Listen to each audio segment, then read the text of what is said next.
آپ کو پتا ہے کہ جو نظر لگتی ہے نا خاص طور پر، اور جس سے بہت سی بیماریاں آتی ہیں، اس پہ اب تحقیق بھی ہو رہی ہے پیراسائیکالوجی میں، کہ نظر سے جو ریز اٹھتی ہیں وہ انسان کے جسم میں، یعنی نیگیٹو ریز جو خاص طور پر آتی ہیں، حسد کی نظر ہوتی ہے جیسے، تو وہ آ کے ایک ریئیکشن کرتی، کیمیکل ریئیکشن ہوتا ہے اس کی وجہ سے بلڈ میں، جس سے کچھ بیماریاں پیدا ہوتی ہیں۔ حدیث میں آپ کو سنا دیتی ہوں۔ حضرت ام سلمہ سے روایت ہے کہ آپ صلی اللہ علیہ وسلم نے ایک لڑکی کے چہرے پر کالے پیلے رنگ کا نشان دیکھا تو آپ نے فرمایا اسے نظر بد لگ گئی ہے، اس پر دم کرو۔ حضرت جابر کہتے ہیں کہ آپ صلی اللہ علیہ وسلم نے آل حزم کو سانپ کے ڈسنے کی وجہ سے دم کرنے کی رخصت دی، اور آپ نے اسما بنت امیس سے پوچھا کیا وجہ ہے کہ میرے بھتیجے کمزور ہیں، کیا فقر و فاقہ کا شکار ہیں، یعنی کھانے پینے کے باوجود یہ کیوں کمزور ہیں، کیا ان کو کچھ کھانے کو نہیں ملتا؟ انہوں نے کہا نہیں، بلکہ انہیں نظر بد بہت جلد لگ جاتی ہے، تو آپ نے فرمایا ان پر دم کیا کرو۔ یعنی جس بیماری کی سمجھ میں نہ آئے کہ کھائے پیے بھی انسان جوان بھی ہو لیکن اس کو صحت ہو ہی نہ، کوئی ظاہری سبب معلوم ہی نہ ہو، تو ایسے شخص پر دم کرنا چاہیے۔ حضرت عائشہ صدیقہ کہتی ہیں کہ رسول اللہ صلی اللہ علیہ وسلم نظر بد کی وجہ سے دم کرنے کا حکم دیتے تھے۔ حضرت انس کہتے ہیں کہ آپ صلی اللہ علیہ وسلم نے نظر بد اور بچھو وغیرہ کے ڈسنے سے اور پھوڑوں سے دم کرنے کی اجازت دی، یعنی پھوڑے وغیرہ جو ہوتے ہیں نا اس پر بھی دم کی اجازت دی، تو جسمانی بیماری ہے نا۔ اور نظر کے بارے میں تو یہ بھی کہا گیا ہے، حدیث میں آتا ہے کہ نظر بد کا لگنا حق ہے، انسان کو اونچے پہاڑ سے گرا سکتی، کیونکہ ہوتا کیا ہے کہ جب ایک خاص اینگل سے دیکھا جاتا ہے تو دوسرے انسان کے جسم میں جیسے لرزہ سا آ جاتا ہے نا، اور انسان ہل جاتا ہے۔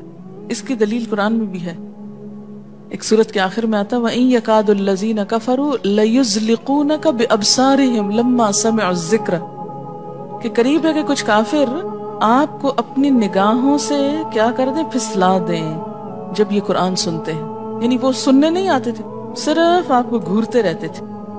اور کس لیے گھورتے رہتے تھے؟ تاکہ آپ بول نہ سکیں، آپ لرز جائیں، ڈگمگا جائیں، اپنا کام چھوڑ دیں، بری نیت سے آتے تھے۔ وَيَقُولُونَ إِنَّهُ لَمَجْنُونَ، کہتے ہیں کہ یہ تو مجنون ہو گیا۔ آپ صلی اللہ علیہ وسلم نے فرمایا نظر بد حق ہے، اگر تقدیر سے کوئی چیز سبقت لے جا سکتی ہوتی تو وہ نظر بد ہے۔ پتہ کیسے چلے؟ چل جاتا ہے، پتہ کیوں نہیں چلتا؟ مثلاً آپ کا بچہ ہنس رہا تھا، کھیل رہا تھا، دودھ پی رہا تھا کہ اچانک کوئی شخص آیا اور جب وہ اٹھا تو بچے نے شور کرنا شروع کر دیا، اور پتہ چل جاتا ہے۔ بعض اوقات گھر ہی کے لوگوں کی لگ جاتی، بعض اوقات محبت سے بھی لگ جاتی، کہ بچہ کھیل رہا تھا، آپ دیکھتے کہ وہ گر پڑا، اچانک رونا دھونا شروع ہو گیا، سر پٹ گیا۔ حدیث میں آتا ہے نظر بد انسان کو موت تک اور اونٹ کو ہانڈی تک پہنچا دیتی ہے۔ اونٹ کو ہانڈی تک پہنچانے کا مطلب کیا ہے؟ ذبح کرنا پڑ جاتا ہے، تڑپنے لگتا ہے۔ آپ صلی اللہ علیہ وسلم نے فرمایا اللہ کی قضاء اور تقدیر کے بعد سب سے زیادہ نظر بد کی وجہ سے میری امت میں اموات ہوں گی۔ آپ صلی اللہ علیہ وسلم نے فرمایا نظر بد سے اللہ کی پناہ طلب کیا کرو، کیونکہ نظر بد کا لگنا حق ہے۔ اسما بنت امیس نے آپ سے گزارش کی کہ بنو جعفر کو نظر بد لگ جاتی ہے تو کیا وہ ان پہ دم کر سکتی ہیں؟ آپ نے فرمایا ہاں، یعنی ایک عورت بھی دم کر سکتی ہے، اور اگر تقدیر سے کوئی چیز سبقت لے جانے والی ہوتی تو وہ نظر بد ہے۔ آپ نے فرمایا بے شک نظر بد انسان پر اثر انداز ہوتی ہے، حتیٰ کہ اگر وہ ایک اونچی جگہ پر ہو تو نظر کی وجہ سے گر بھی سکتا ہے، یعنی فزیکلی بھی اثر انداز ہوتی۔ اور آپ دیکھیں کہ وہ قرآن پاک میں نہیں آتا وَمِن شَرِّ حَاسِدٍ إِذَا حَسَدَ، اور حاسد کے شر سے جب وہ حسد کرے، تو نظر بد ہوتی کس کی ہے؟ حاسد کی ہوتی۔ بری نظر کس کی ہوتی ہے؟ حاسد کی۔ تو جو صبح شام 3 دفعہ یہ پڑھتے رہے ان کو حاسد کچھ نہیں کر سکتے، ان کا کچھ نہیں بگاڑ سکتے، جتنا چاہیں گھورتے رہے۔ اسی طرح ابن کثیر نے کہا کہ نظر بد کا اللہ کے حکم سے لگنا اور اثر انداز ہونا حق ہے۔ تو جب اللہ کی پناہ لیتے ہیں نا قل اعوذ برب الفلق قل اعوذ برب الناس، تو آپ نے اللہ کے پناہ لے لی، شیلٹر میں آ گئے آپ۔ اب ہر چیز بیکار ہو رہی ہے، سب نظریں وظریں، اور اگر لگتی بھی ہے انسان کو تو کس سے؟ اللہ کے اذن سے لگتی۔ حافظ ابن حجر کہتے ہیں کہ نظر بد کی حقیقت کچھ یوں ہے کہ ایک خبیث الطبع انسان اپنی حاسدانہ نظر جس شخص پر ڈالے تو اسے نقصان پہنچے۔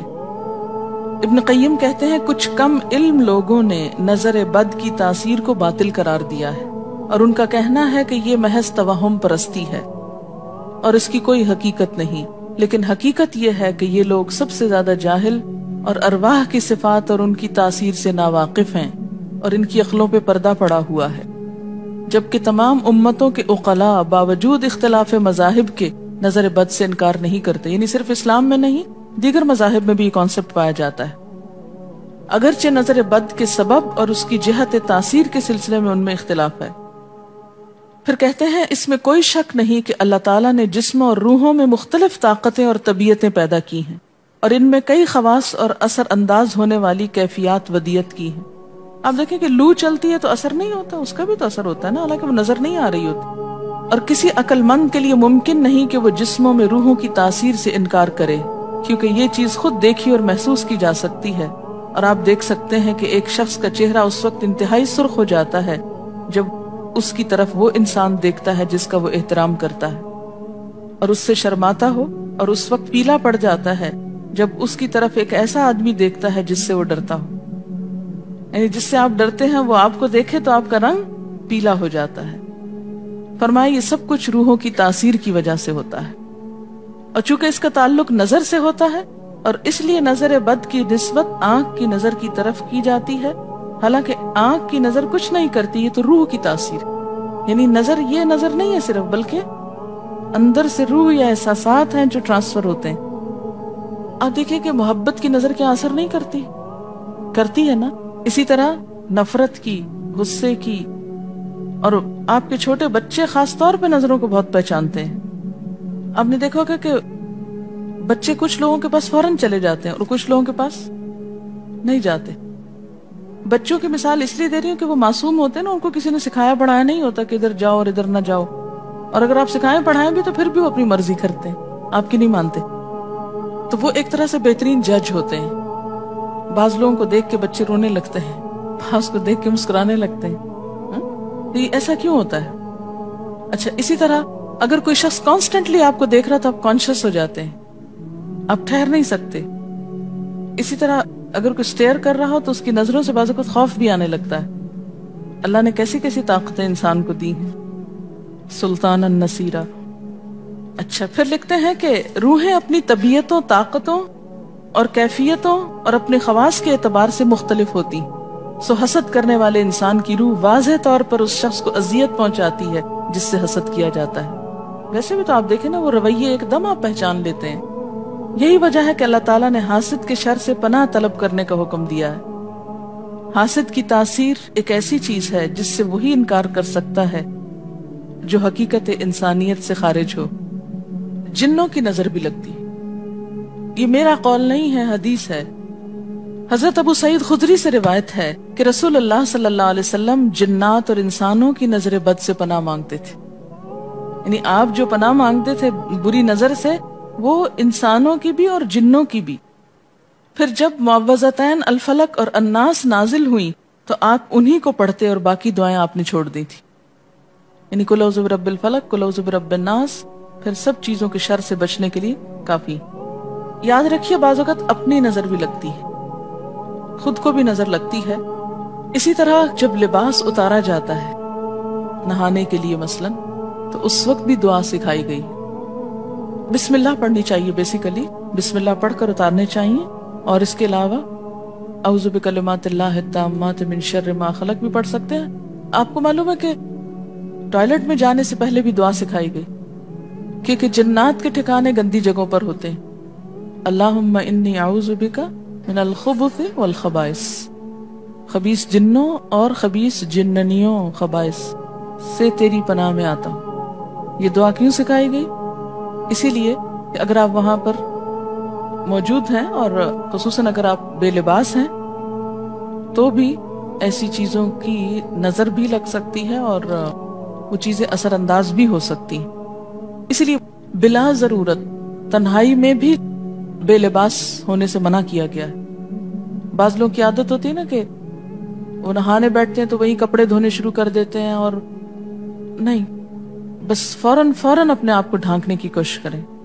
بلا ضرورت زیادہ دیر بے لباس نہ رہے. ایک حدیث میں آتا ہے، ابو امامہ کہتے ہیں کہ میرے باپ سہل بن حنیف نے غسل کا ارادہ کیا اور جب قمیص اتاری تو عامر بن ربیعہ ان کی طرف دیکھ رہے تھے۔ ان کا رنگ انتہائی سفید تھا اور جلد بہت خوبصورت تھی۔ عامر نے دیکھتے ہی کہا، میں نے آج تک اتنی خوبصورت جلد کسی کنواری لڑکی کی بھی نہیں دیکھی۔ ان کا یہ کہنا تھا کہ سہل کو شدید بخار شروع ہو گیا۔ چنانچہ نبی صلی اللہ علیہ وسلم کو یہ قصہ بتایا گیا اور آپ سے یہ بھی کہا گیا کہ سہل کی حالت یہ ہے کہ وہ سر بھی نہیں اٹھا سکتا۔ آپ نے پوچھا، کیا تمہیں کسی پہ شک ہے؟ انہوں نے کہا، جی ہاں، عامر بن ربیعہ پہ ہو سکتا ہے۔ آپ نے انہیں بلوایا اور ناراضگی کا اظہار کرتے ہوئے فرمایا، تم میں سے کوئی ایک کیوں اپنے بھائی کو قتل کرتا ہے؟ کیا تم بارک اللہ نہیں کہہ سکتے تھے؟